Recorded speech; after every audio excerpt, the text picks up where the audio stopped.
Well, breaking news this morning, a 19-year-old is in the hospital after being shot on Judson Street. Here in our Smart Start, we have a shot of the vehicle. This is what the victim drove near the 800 block of West Avenue to get themselves to AMR after being shot. We can see that driver's side window blown out and the car riddled with bullet holes. Police tell us the victim was shot around 3:30 this morning, and the latest update from RPD is that the victim is in stable condition, expected to pull through. Well, as we get more information from that scene, we will keep you updated on News 8, both on air and online at rochesterfirst.com. Well, let's take another check of our commute, our morning traffic here at 6:49. No major accidents to report across our main thoroughfares. We're finally getting more cars on the roadways here at 6:49. So just take into account, you might have a few more folks out neighboring you this morning. Well, happening today, the trial for a murder from nearly 4 decades that continues as 59-year-old Timothy Williams is charged with the death of 14-year-old Wendy Jerome after she was found dead all the way back in 1984. But he was only arrested in 2020 after being positively identified as a suspect through DNA evidence. 4 people in Ontario County have been arrested accused of starving a dog to death. The 3-year-old dog named COVID was found dead, wrapped in a blanket in a makeshift kennel in a wooded area near a home in Phelps. The Ontario County Sheriff's Office says Alicia Wright, Corey DeSanto, Robert Walker, and Amy Walker all knew about the incident. They've been charged with aggravated cruelty to an animal. 5 other dogs were found at the nearby home and had to be evacuated to a vet. DeSanto was taken to Ontario County Jail, while the other 3 were issued appearance tickets. Police in Virginia investigating a massive explosion at a house where police were investigating reports of a person firing a flare gun. They were attempting to serve a search warrant when this scene happened.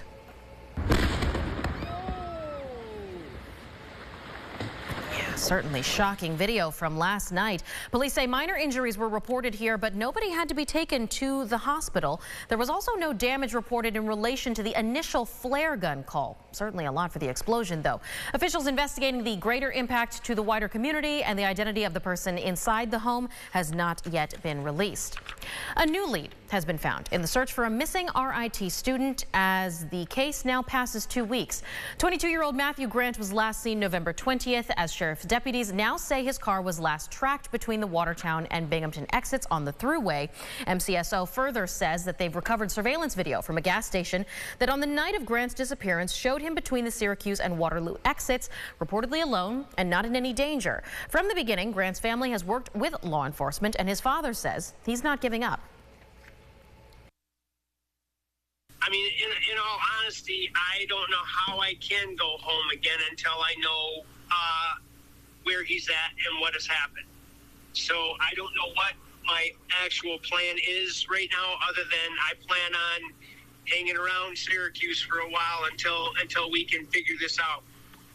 I'm as broken as a person can be, but I refuse to quit.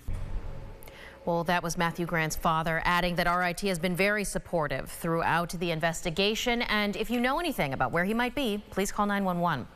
A missing Alabama man may be on his way or already in the Rochester region. Police in Montgomery say John Wright was last seen in November back in their area, but his family tells police that the 66-year-old suffers from schizophrenia, may have boarded a bus to Rochester. We've got his picture on your screen now. Police ask that if you recognize him or know where he might be, please call 911.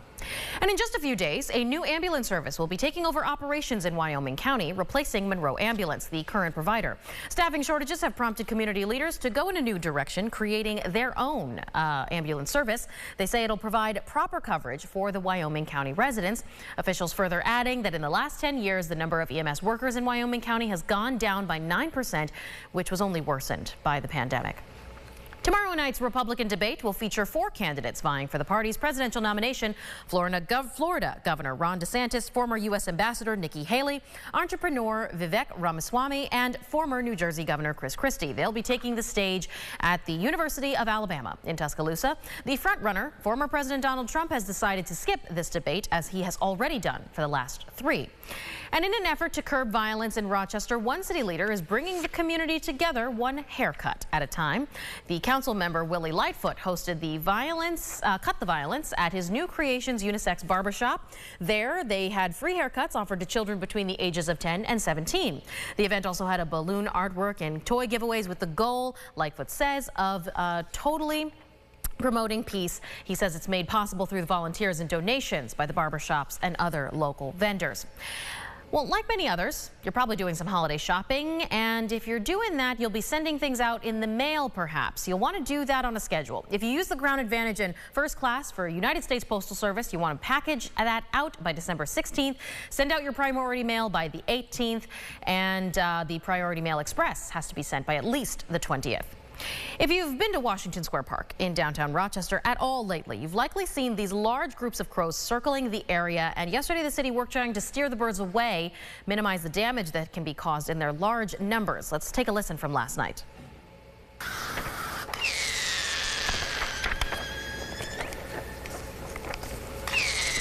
Yeah, those fireworks trying to disperse the roost of 20 to 30,000 crows in that area. They add that the city will be conducting follow-ups, trying to keep them from reestablishing this roost. But if you see a large group of crows, get some help for it. Call 311 and report it. And over the summer, the city of Rochester partnered with transportation company VIO to bring an ecosystem of electric scooters for city residents to the area. You may have seen them around town, bringing up the question, what do they do with them in the wintertime? The city explains that VIO is decreasing the number all available in Rochester. That'll scale down through until next Monday, when all the vehicles should be gone off the streets. Then we're told VIO will bring them back next spring. Now, this makes a lot of sense to me here, James, because those tiny little wheels, I imagine, don't do well in the snow, on the ice, some of which we might get a little bit later today. If not the ice, at least the snow. Yeah, the first time I ever rode one of those scooters was in Santa Monica, California. I did mine in Atlanta, which, you know, hot pavement, also its own problem. But yeah.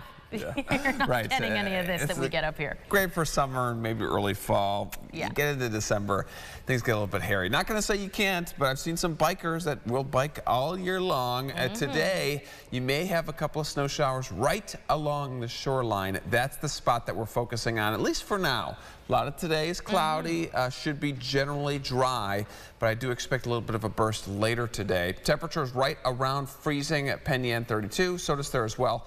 Dansville 33, Rochester, you're at 35 degrees. Numbers bump up or down a few degrees. And then we see the snow chances go up. Watch out for tonight. So sunset is at 4:30. I do see a burst of snow potentially happening right after that. So if you're a late commuter and you're not on the road until 6, 7, 8 p.m., better chance for you to get snow showers. We've got them tonight. Stay with us tomorrow, because I think tomorrow could be an impactful day with a couple of snow showers. And then there's a warm-up, Michaela. You see the numbers climb, 40s, 50s by the weekend. That's incredible. Well, thank you so much for keeping us informed. James, thank you for sharing your morning with us here on News 8 at Sunrise. Next update in 30 minutes, and CBS Mornings is next. Follow News 8 wherever you are on RochesterFirst.com, Facebook, Twitter, and on our app for news and weather.